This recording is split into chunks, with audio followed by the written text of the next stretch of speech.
So good afternoon, my name's Joey Cason. Thank you all for being here. We are really grateful that you're giving this the news that you're giving it. It's important for us to get information out to our citizens, and we've had significant number of donations and stuff that have came in since you've been reporting this.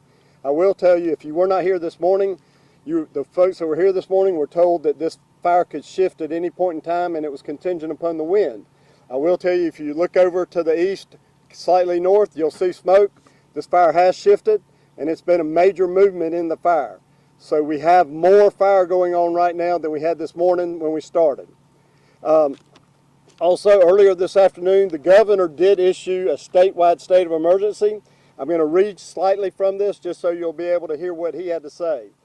So earlier today, the state of Georgia declared a state of emergency due to the increasing wildfire threat across South Georgia, driven by severe drought conditions, high winds, and low humidity.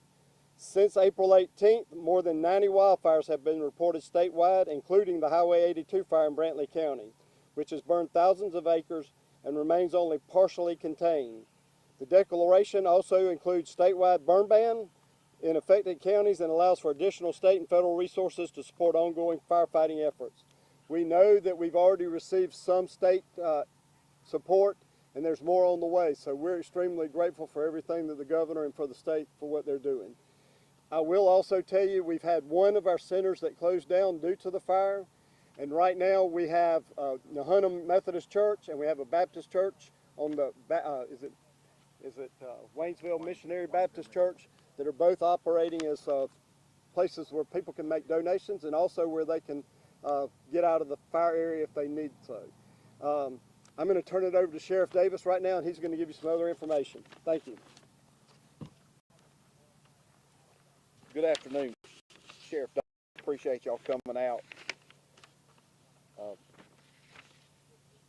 Right now we've had confirmed 54 structures that have been destroyed. Approximately 5,000 acres of property has been burnt. We're still at about a 10% containment. We have one reported minor injury to a firefighter yesterday. He was treated and released. Law enforcement, we will have security for the affected areas of where the fire's at, and we'll also still be doing traffic control. And remember, this wind is still unpredictable, so we have this fire is favorable for a rapid growth. The affected areas, we've had one change. We still have the Atkinson community east of the Saltillo River, Highway 110 west, south of the Coffee County Club Road, Highway 110 east to Gallberry Road, and Old State Route 259, down to about Deerwood, and now Browntown Road to Crosby Lane are the affected areas. And mind you, we will have the traffic controls for those areas, and we will be keeping a constant check on those areas. And for any updated information, you can go to the Brantley County Sheriff's Office Facebook page for any updated information. Thank you. So one other thing before any questions, just so everyone will be aware. You were told earlier today that we thought we had 70 structures. Those structures included some things that were not counted as dwellings and stuff. The state fire marshal's been here. They've helped us clarify those structures. So we're real accurate on those structures now because of the support that the state's given us. So just be aware of that. And one other thing, and I told folks this morning to be aware of this. Earlier this afternoon, I was in one of the areas that was severely impacted by this fire. While we were out there with two commissioners and one of the other folks that was doing some photography work for the county, we saw a flash flare-up that happened. Within 5 minutes, it went from smoke to a fire. So just understand, this thing is a very dynamic situation that's changing in a matter of moments if the wind kicks in a certain way. Right now, the sheriff and I will be glad to answer any questions. We also have Chuck White here with emergency management if he can help you. Yes, ma'am. For anyone who can answer this, is this the worst loss of property in Georgia fire history? And also, where does this fall in the scale of losses due to wildfires, area or countywide? Well, as far as the state is concerned, I really could not give you an accurate count on that. I will tell you that Ware County has had 2 severe fires in the last 20 years. just west of here that were more significant as far as damage, as far as the amount of land, and in the Okefenokee Swamp. So I'm sure there was probably more damage in both those fires than this fire. Brian, in Channel 2, Atlanta, when you say 54 structures, how many of those are homes? All 54 are dwellings. All dwellings. Yes, sir. And one other question, what do you think about the range of ecosystem? What's burning? Are these pine tree farms, swamps? What's fueling? So your question was, are these pine trees, swamps, or other things? Yes, is the answer to that question. It's pine trees, it's swamps, it's oak trees, it's homes. All of that's in that area where it's being burned right now. Can you, Aaron Gilchrist from NBC News, can you talk a little bit about the concern that you have for people? Earlier today you said that there was a voluntary evacuation order in place. Now we know that you've issued at least 2 mandatory evacuation orders. What's your message to people who may be hesitant to get out? That's a great question, and I'll be honest with you. We cannot force these folks to leave even though we give a mandatory evacuation. When we announce that mandatory evacuation, we have folks from the Sheriff's Department, from our fire departments going door to door and asking these folks to leave. Where I was at this afternoon when that flare-up came, there were citizens all around us. They know that they're in fire danger. So it's a very serious situation where we have citizens that are in harm. Fortunately, so far, when it's gotten really hot, they've left. You also said that the fire is changing as the hours go by. I know the Forestry Commission said earlier today that they think they've got it about 15% contained, which is an improvement from overnight. Can you talk a little bit about the firefight itself, how many people you have on the ground, whether they're digging ditches or putting out flames with water?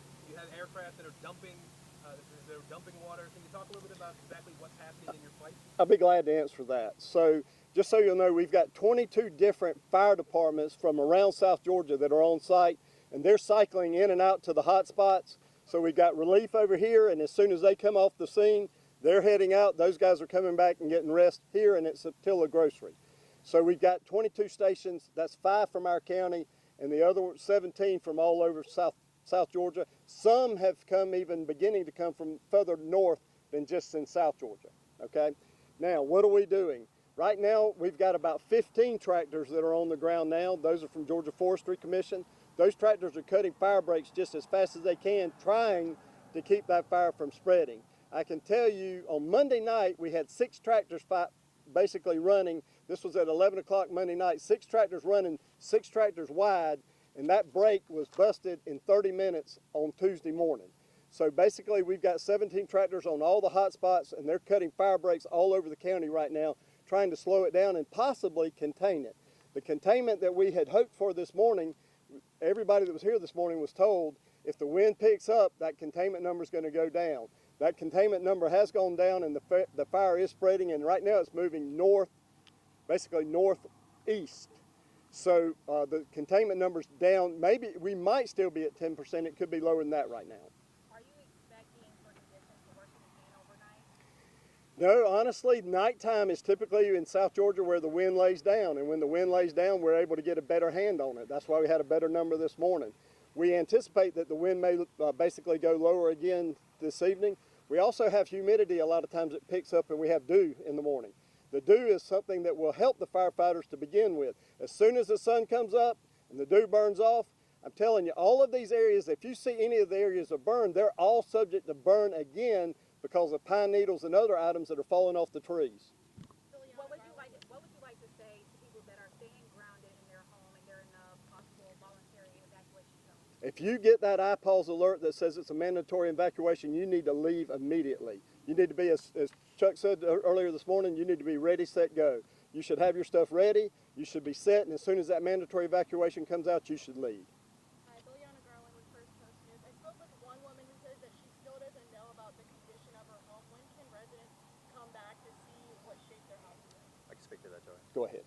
Yeah, so we're taking that information in. We've got a call center opened up, and that call center is being supported by the sheriff for Brantley County. Basically, we'll ingest that data on the address. They tell us where that's located at. We're going to get our teams to go out where it's safe to do so, and we'll get an assessment of the property. Then we're going to be happy to come back and share that information. Our goal is to get people repatriated with their home as soon as possible, but while it is safe to do. And real quick to the question about What do we want them to do? Prepare. One extra step is if you have any vulnerability, someone who is, requires assistance, wheelchair, oxygen, think early, think quicker. You may really want to heed a voluntary evacuation call and not wait, because you're going to take more time to get moved out of your location. So, and this is a fast-moving fire. When it goes, it's going to go.